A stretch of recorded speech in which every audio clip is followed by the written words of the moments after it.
welcome to another episode of the You Only Live Once Life and Business Innovation Style Yummy Conversations, where I, Honey, bring you yummy conversations so that you can not only thrive and be successful in your life, but also in your body, in your spirit, and doing things with ease and flow. So today's topic is on the 4 places you can look for ultimate transformation. So the biggest challenge is that without transformation in our lives, we will not be able to move forward, not be able to grow that much, and not be able to see changes that can lead us to more peace, more fun, and more joy.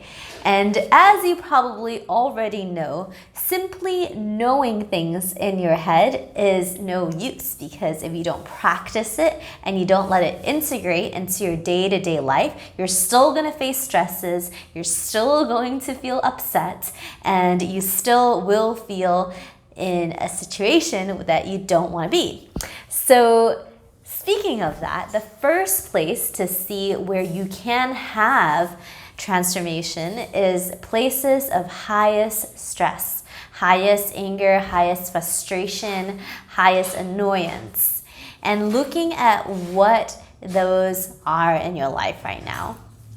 So that is one place to look for it. The second place, well, before we go into the second place, the reason for that is when you are highly stressed, when you're worked out, when your emotions are out of control, for example, at a work situation or at home in a relationship, or because you have something that is impending uncertainty or confusion, or just feeling downright tired and in a rut, the reason for that is because that is not your preferred state.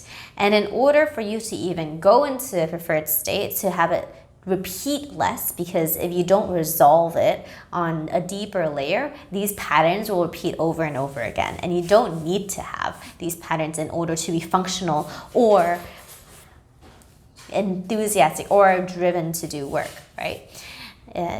Because some people do equate work with stress. Anyway, the most important part here is to know that in these moments, there is an opportunity for you to see how you are, who you are, and how you want to choose to react better. Of course, even with the choice of choosing to react in a different way and respond in a different way, a lot of people are not able to break the pattern of throwing a tantrum. And so in that case, it's looking at the pattern or the behavior and really drawing all of the steps that leads up to the explosion or the feeling of accumulated expression of that particular emotion, so that you can understand that, so you can rewire and reroute the neurological responses to certain inputs.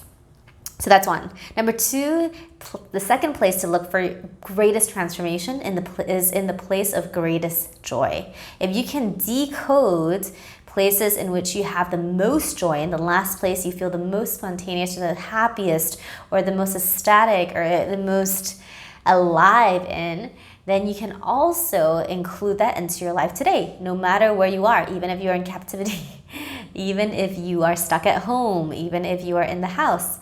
A lot of times we make excuses of why we can't feel what we want to look for outside on the inside. And that is not the case. You can feel it now. And so how can you recreate that feeling? First of all, step 1 is to know what that feeling and when that last time you had that feeling was. And step 2 is to recreate that feeling no matter how you do it. Be creative and see if you can recreate it here. And if you're able to do it in a way that it's natural and it's not so artificial, then you might also be able to include that into your daily routine. Okay, the third place in which to look for places of transformation and opportunities for transformation is what you have but don't want. So in areas in which you have but you don't want, whether that's in your relationship, whether that's in your body, whether that's in your health or your way of thinking or your reality, whatever you have but you don't want.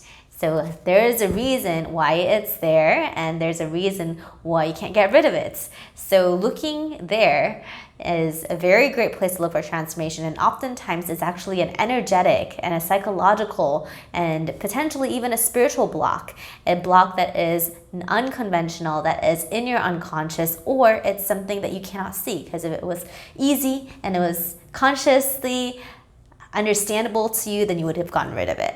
The fourth place to look for transformation is what you want but don't have. So there is something that is in the way of you getting what you want. Maybe that's courage, maybe that is skills, maybe that is the belief that you can actually do it or be it or live it. So if you have something that you want, but you don't have that thing yet, this is what I help people with. And I am Honey, and if you want to create things in your life and you want to uncreate things that you don't want in your life, reach out. And there are so many ways to connect. I'll put them all in the links below, and I'll see you on the other side. See ya.